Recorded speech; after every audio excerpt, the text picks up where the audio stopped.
स्वागत है आप सभी का वास्तु दर्शन में।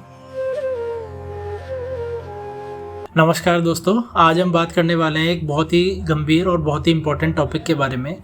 प्राय रूप से आपने देखा होगा किसी प्लॉट या फैक्ट्री का निर्माण जब अपन चालू करते हैं तो कोई प्लॉट या फैक्ट्री तो आमतौर पे 6 महीने में, साल भर के अंदर एक अच्छा प्रोजेक्ट बन करके तैयार भी हो जाता है विद इंटीरियर। लेकिन कई बार आपने देखा होगा कि एक प्लॉट का निर्माण तो काम छेड़ दिया है अपन ने, लेकिन वो फिनिश होने का, ख़त्म होने का नाम ही नहीं ले रहा है। कई बार 2 साल, 5 साल, 8 साल, यहाँ तक कि 10-10 साल तक भी वो काम पूरा हो ही नहीं पा रहा। गृह स्वामी को इतना पीरियड देता है, कभी पैसे हैं गृह स्वामी के पास में, लेकिन कभी लेबर नहीं है, कभी मटेरियल नहीं, कभी ठेकेदार नहीं है, कभी कोई समस्या, कभी गवर्नमेंट की समस्या। प्राय रूप से मतलब हर प्रकार से अगर गृह स्वामी संभवतः कोशिश कर भी ले, उसके बावजूद भी वह गृह निर्माण पूरा काम होने का नाम ही नहीं लेता। तो क्या क्या इन बातें हैं जिनका हमको गंभीर रूप से इसके अंदर ध्यान रखना होता है।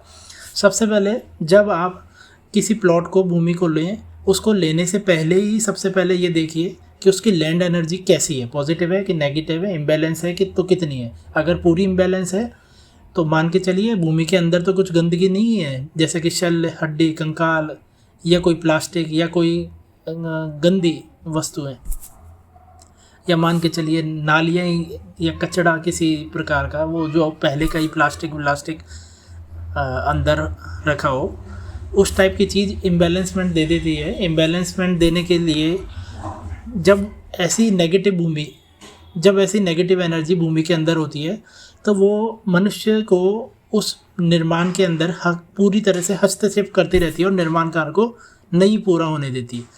तो वैसे तो भूमि की ट्रीटमेंट करके आप इसको कर ही सकते हैं, वो तो आप लोगों को मेरे पिछले वीडियो के अंदर मिल ही गया होगा कि किस तरह से भूमि का ट्रीटमेंट किया जा सकता है और करते हैं। लेकिन आज हम बात करने वाले हैं सिंपल टॉपिक के बारे में, वो है कि भूमि का निर्माण किस प्रकार से आपको चालू करना है। पहले आपको ईशान को, नॉर्थ ईस्ट के अंदर एक गड्ढा कीजिए, वहाँ से आप जाइए ईस्ट में, साउथ ईस्ट में, साउथ वेस्ट में, फिर वेस्ट में, फिर वेस्ट से नॉर्थ वेस्ट में, और फिर दोबारा नॉर्थ से होते हुए ईस्ट में।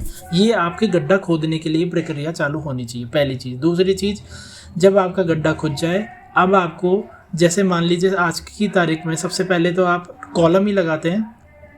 जो आर्किटेक्ट से जो भी नक्शा आता है, सबसे पहले हर मकानों के अंदर कॉलम लगा होता है। तो कॉलम का सबसे पहला निर्माण इसके अंदर साउथ वेस्ट से आपको करना है। साउथ वेस्ट का सबसे पहले आपको निर्माण करना है। साउथ वेस्ट का जब आप कॉलम का लगाएं तो उसके अंदर एक पिरामिड को जरूर डालें। फिर उसके बाद में साउथ वेस्ट से आप जाएंगे वेस्ट, फिर नॉर्थ वेस्ट, फिर ईशान। इस तरह से क्लॉकवाइज डायरेक्शन के अंदर घूमते हुए आप इस प्रोसेस को कंप्लीट करेंगे। जब आप फैक्ट्री का निर्माण या घर का निर्माण जब इस प्रकार से करेंगे तो आपके आधे से ज़्यादा वास्तु दोष वहीं की वहीं समाप्त हो जाएंगे।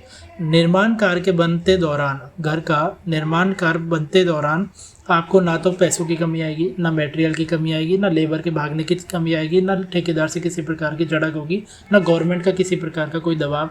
वो भूमि निर्माण हर प्रकार से संभवतः अपनी एक अलग ही रफ्तार पकड़ के आपका निर्माण कार्य जल्द से जल्द पूरा करवा ही देगी। कुछ विशेष चीज़ें और होती हैं इसके अंदर, जैसे वास्तु पूजन हो गया, एक आपका जो नींव पूजन जिसको कहते हैं, उसकी एक विधि को भी आप प्रॉपर तरीके से अगर करते हैं तो ये बहुत ही इम्पोर्टेंट रोल प्ले करती है निर्माण कार्य पूरा करवाने के लिए भी। तो आज की ये जानकारी आपको किस प्रकार लगी, हमको ज़रूर बताइएगा। राधे राधे।